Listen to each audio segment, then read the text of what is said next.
हिमांशु भी हमारे साथ लगातार बने हुए हैं, देवांकुर भी जुड़ गए हैं। अब हिमांशु, साबरमती विधानसभा सीट गुजरात की महत्वपूर्ण सीट रही है और 2017 में भारतीय जनता पार्टी की जीत हुई थी और इस सीट के लिए भी हमने देखा किस तरह से तमाम राजनीतिक दलों ने पूरी ताकत लगाई है, लेकिन मुख्यतः यहां पर जो एक ट्रेंड चलता आया है, लड़ाई भाजपा बनाम कांग्रेस की रही है, लेकिन आम आदमी पार्टी के आ जाने से किस तरह से आपको वहां पर समीकरण बदलते हुए नजर आ रहे हैं और तस्वीरें भी अगर आप साथ साथ दर्शकों को दिखाते रहे।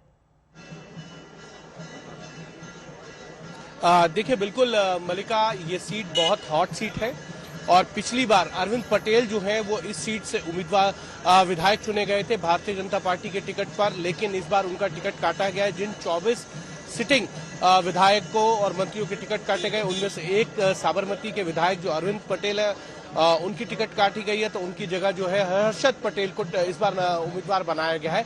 ये वैसे भी इसलिए हॉट सीट है क्योंकि इस सीट पर प्रधानमंत्री नरेंद्र मोदी जो हैं वो वोट कास्ट करने आते हैं, तो ये माना जाए कि गुजरात के सभी विधानसभाओं में इसलिए हॉट हो जाती है। प्रधानमंत्री नरेंद्र मोदी यहाँ पे मतदान करते हैं और सीधा उसका इफेक्ट देखने को मिलता ही है। मैंने पहले भी बताया था कि लगभग 3 किलोमीटर तक इसी तरीके का बैरिकेड जो है वो करा गया है। प्रधानमंत्री नरेंद्र मोदी जब वोट करने आएंगे तो दोनों तरफ सड़क के लोग आकर उनका स्वागत करते हैं, उनकी झलक पाना चाहते हैं। और अब अगर यहां से अगर हम देखें तो प्रधानमंत्री नरेंद्र मोदी जब वोट करेंगे और अहमदाबाद शहर जो है वो भारतीय जनता पार्टी का एक तरीके से देखा जाए तो गढ़ है, क्योंकि 2012, 7, 2002, 17 ये वो सब चुनाव हैं जब भारतीय जनता पार्टी को अहमदाबाद क्षेत्र के अंदर बहुत बड़ी तादाद में सीटें मिली हैं।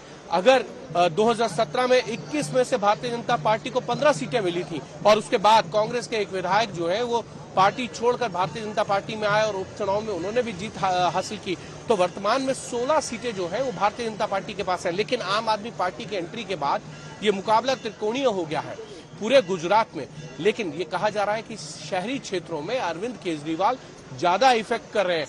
वो दोनों तरफ के वोट काटने की बात कर रहे हैं, चाहे वो कांग्रेस के वोट का वोट बैंक हो या भारतीय जनता पार्टी के वोट बैंक में वो सेंध लगाने की बात कर रहे हैं। वो ये कह रहे हैं कि हर तरफ उनको जो है समर्थन मिल रहा है। लेकिन इतना जरूर है 8 तारीख को जब मतपेटियां ईवीएम खुलेंगे तो उसके बाद ये तय हो जाएगा कि अरविंद केजरीवाल किस पार्टी को कितना जो है वो डेंट कर पाए हैं और किसके वोट शेयर में कितनी सेंध लगा पाए हैं। लेकिन इतना जरूर है अरविंद केजरीवाल जरूर चाहेंगे कि अच्छी खासी विधायकों की संख्या जो है वो यहाँ इस गुजरात विधानसभा चुनाव में चुनकर आए उनके विधायक, जिससे कि एक बड़े राज्य में वो अपने संगठन को मजबूत करें और एक राष्ट्रीय पार्टी के तौर पर अब उनकी पार्टी जो है वो 2024 के चुनाव में दिखाई पड़े। जी बिल्कुल, और एक बार फिर से मेहसाना भी आपको लिए चलते हैं देवांकुर के पास। देवांकुर, जैसे कि आप पहले भी बता रहे थे कि इस बार का मुकाबला काफी रोचक हो गया है क्योंकि बीजेपी के दिग्गज नेताओं में नितिन पटेल का नाम शुमार है, लेकिन इस बार मैदान में उनको नहीं उतारा गया है बल्कि उनकी जगह मुकेश पटेल को जगह दी गई है। लेकिन मुकेश पटेल अपने भाषणों में नितिन पटेल का जिक्र जरूर करते हैं। काफी दिलचस्प है इस बार के समीकरण वहां पर। बिल्कुल मलिका, मुकेश पटेल वो आदमी हैं जो करीबन पिछले 30 साल से नितिन पटेल से जुड़े रहे हैं। जैसा मैंने आपको बताया 7 सीटें हैं मेहसाना जिले की जो कि उत्तरी गुजरात में जहां पर दूसरे चरण में चुनाव होना है, उनमें से एक सीट यहां पर जो है नितिन पटेल ने आज आना है और वोट करना है। हम उस पोलिंग बूथ के यहाँ पर खड़े हैं जहां पर नितिन पटेल आकर वोट करेंगे। पर समीकरण जो है वो बेहद रोचक हो गए हैं, त्रिकोणीय मुकाबला है। आम आदमी पार्टी जो है वो कह रही है कि परिवर्तन की लहर चल रही है। देखिए बीजेपी ने क्या किया है, आपने नितिन पटेल का नाम लिया, नितिन पटेल के अलावा विजय रूपानी, भूपेंद्र सिंह चुडासमा, प्रदीप सिंह जाडेजा, ये तमाम वो बड़े नेता हैं, बीजेपी के वरिष्ठ नेता हैं। करीब 10 तो मंत्री हैं जिनकी टिकट काट दी गई या नहीं दी गई या कहा गया कि उन्होंने वॉलंटरली ऑप्ट आउट कर लिया है, ये लोग चुनाव नहीं लड़ेंगे।